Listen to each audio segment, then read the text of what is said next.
तुझ्या आणि महादेवांच्या विरोधात काहीतरी कट रचला जातोय। काही लोक माझ्याकडे आले होते एक प्रस्ताव घेऊन। कोणता प्रस्ताव? माझ्या आणि महादेवांच्या विवाहाचा। हे धाडस केलं कुणी?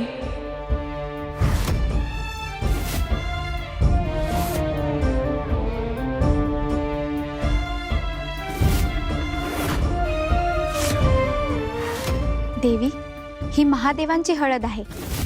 आपल्याला हा प्रस्ताव मान्य असणारच, म्हणून तुम्हाला महादेवांची हळद लागलीच पाहिजे।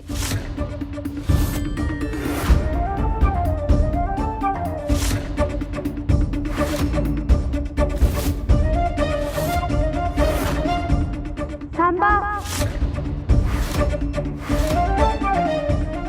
मला विचार करायला हवा। असा तातडीने मला काही निर्णय घेता येणार नाही।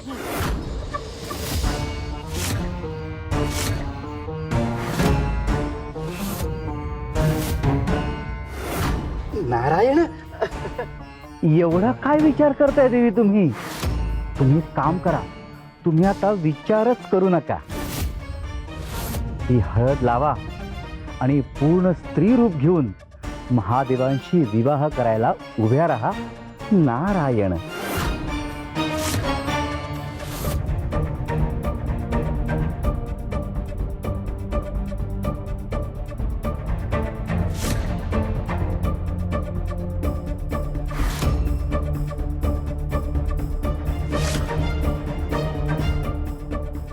माझ्या मनातली शंका खरी ठरली तर नारद मुनी अचानक हा प्रस्ताव का घेऊन आले, असाच प्रश्न पडला होता मला। आता उत्तर मिळालं, हे नारद मुनी नाहीत, त्यांचं रूप घेऊन आलेले दुसरंच कोणीतरी आहे। मी त्यांची शिक्षा म्हणून त्यांचा अंत करू शकते, पण तसं केलं तर ते सावध होते। कदाचित तुळजादेवींनी ठरवलेल्या योजनेत व्यत्यय येऊ शकतो। मला आधी तुळजादेवींशी बोलायला हवं।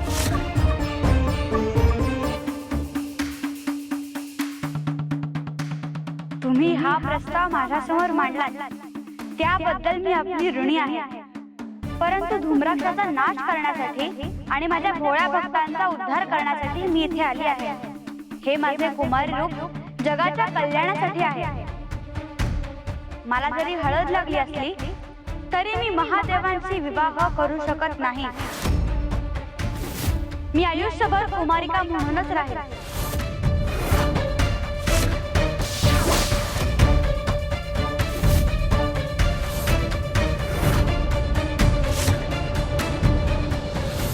हे नक्कीच त्या असुरांचे काम असणार। आमच्या आणि महादेवांच्या नात्यामध्ये ते फूट पाडण्याचा प्रयत्न करतात। आम्ही त्यांचा नाश केल्याशिवाय राहणार नाही। तुमचा क्रोध मी समजू शकते देवी, पण ते असुर म्हणाले की तुमचे आणि महादेवांचे लग्न झाले नाही। कदाचित त्यांना हा विश्वास आहे की तुमच्यात ही दरी निर्माण होऊ शकते। त्यांचा अंत करायच्या आधी तुम्ही हा संभ्रम दूर केला तर? महादेव एकटे आहेत आणि त्यांच्या पत्नी शिवाय आहेत। हा विचार सगळ्या गोष्टींचा मूळ आहे। घाव मुळावर घालायला हवा देवी।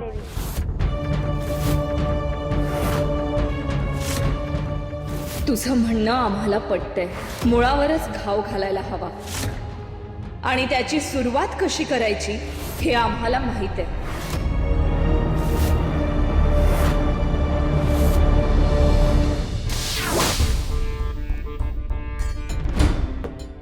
प्रभू, प्रणाम।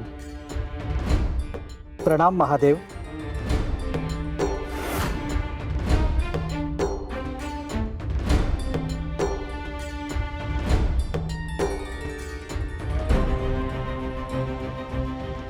प्रति कैलास वसवण्यासाठी आपण निवडलेली भूमी अतिशय समर्पक आहे भगवन।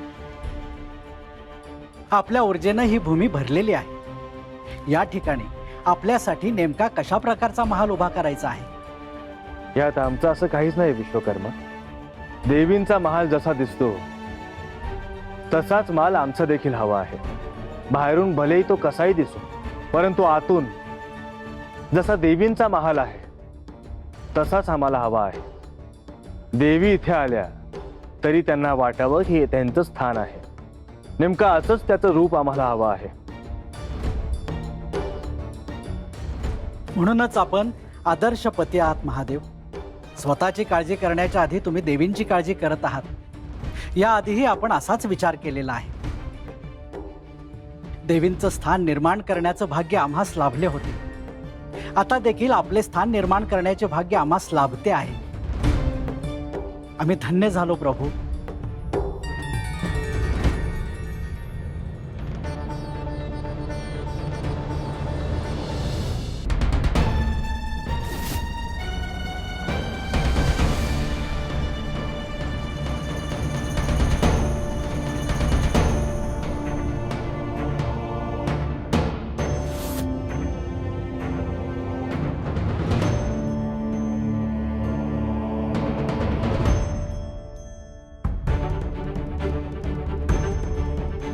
हे कोणतं ठिकाण आहे? ह्याच ठिकाणी आमचा महाल होता. असुरांच्या हल्ल्यापासून त्याचं रक्षण करण्यासाठी आम्ही तो जमिनीत दडवून ठेवला होता. ज्या हक्काच्या स्थानाचा आम्ही शोध घेऊ पाहत आहोत ते तू शोधावस अशी आमची इच्छा आहे. त्या स्थानी आई तुळजा भवानीच्या सर्व लेकरांना श्रद्धेची सकारात्मक शक्ती कायम मिळाली पाहिजे.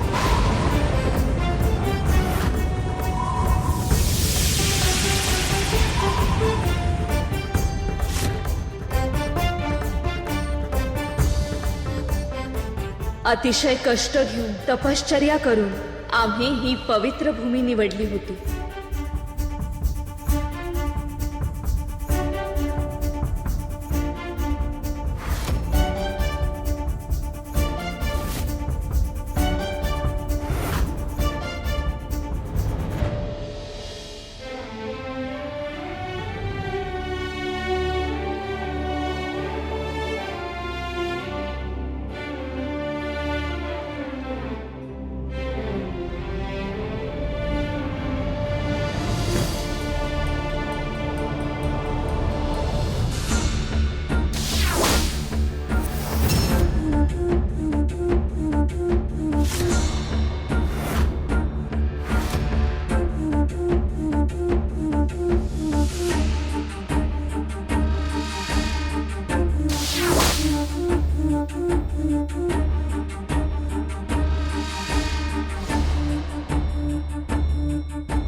प्रभो, फारच अद्भुत, अप्रतिम आणि विलोभनीय असं दृश्य आहे हे.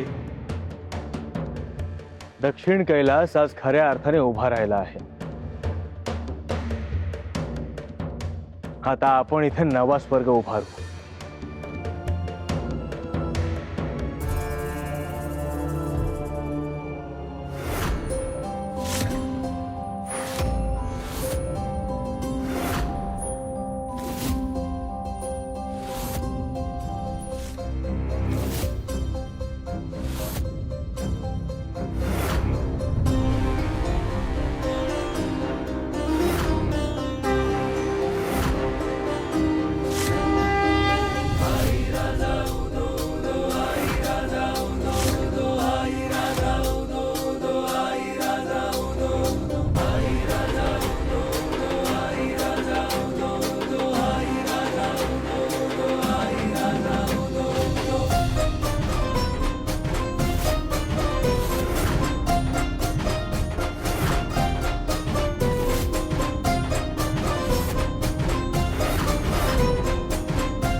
आम्ही आणि महादेव विवाह बंधनात अडकणार आहोत हे फार कोणाला माहित नाही. त्यामुळे लोक आपापले कयास बांधत आहेत. असुर आमच्या विरोधात चित्र विचित्र डाव रचत आहेत. परंतु मळगंगेने आज आम्हाला जाणीव करून दिली की हा सोहळा गुप्तपणे करण्यात काहीच अर्थ नाही. म्हणूनच आम्ही आमचा हा महाल आणि हे स्थान पुन्हा वर आणलंय.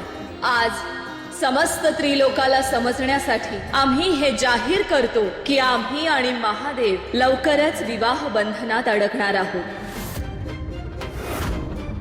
तुळजा आणि भवानी शंकर यांचा विवाह लवकरच पार पडणार. तुळजा आणि भवानी शंकर यांचा विवाह लवकरच पार पडणार. लवकरच पार पडणार. तुळजा आणि भवानी शंकर यांचा विवाह लवकरच पार पडणार. तुळजा आणि भवानी शंकर यांचा विवाह लवकरच पार पडणार. ही कसली ललकारी आहे. तुळजा आणि भवानी शंकर यांचा विवाह लवकरच पार पडणार. तुळजा आणि भवानी शंकर यांचा विवाह लवकरच पार पडणार.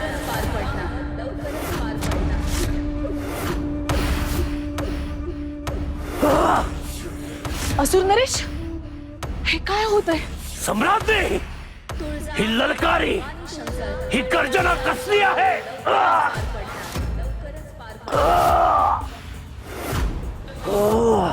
आम्ही हे चक्राहून गेलो आहोत.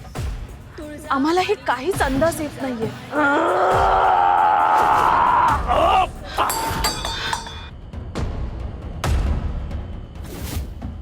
असुर नरेश, असुर नरेश. तुळजा आणि भवानी शंकर यांचा विवाह लवकरच पार पडणार. तुळजा आणि भवानी शंकर यांचा विवाह लवकरच पार पडणार. तुळजा आणि भवानी शंकर यांचा विवाह लवकरच.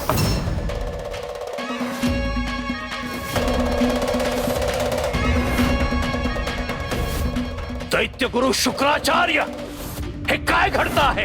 हा काय प्रकार आहे. हा तुळजाचा आवाज आहे. तिनं तिच्या विवाहाची घोषणा केलेली आहे. तुळजा आणि महादेव यांचा विवाह होणार आहे.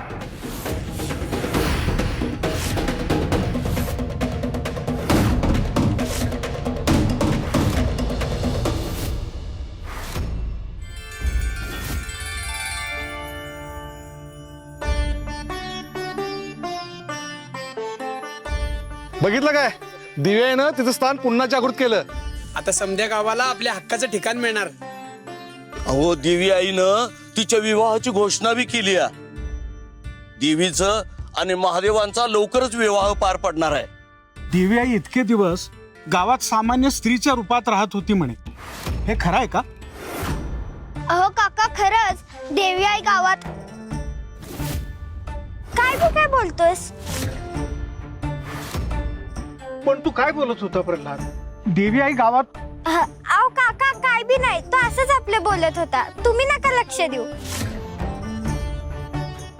देवी आईचं ठाण पुन्हा जागृत झाले. आपण सगळ्यांनी तिला भेटायला जायला पाहिजे. अहो असं रिकाम्या हातानं आपण देवीला कसं भेटायला जायचं? होय, आपल्याला काहीतरी घेऊन जायला हवं. पण काय नेणार, आपल्याकडे जास्त काय नाही. जरा थांबा. अरे देवी आई काय बी नाही मागत, आपण जे बी प्रेमानं देऊ ते कबूल करत्या. आपण एक काम करूया, आपल्याकडे जे बी आहे ना ते घेऊन जाऊया की. चालते चालते. होय होय, आपल्याकडे जे आहे तेच घेऊन जाऊ. चला चला चला जाऊया मग. चला. प्रल्हाद, तू थांब.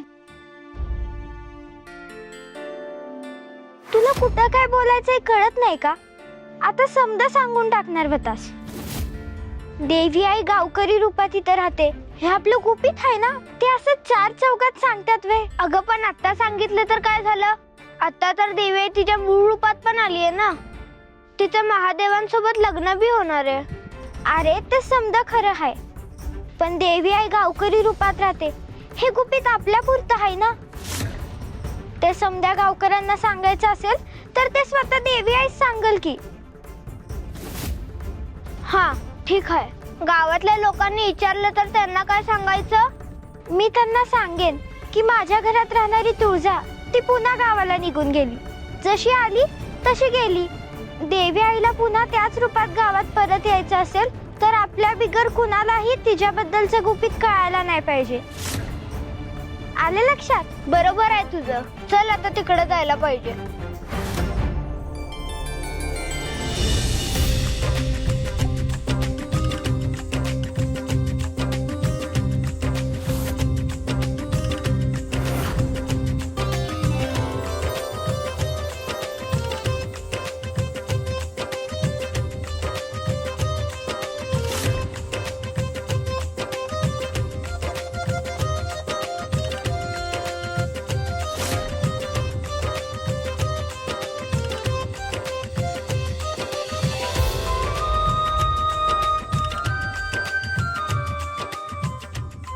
देवी, तुम्हाला असं पहिल्यासारखं तुमच्या महालात तुमच्याच आसनावर बसलेलं पाहून भरून आले बघा.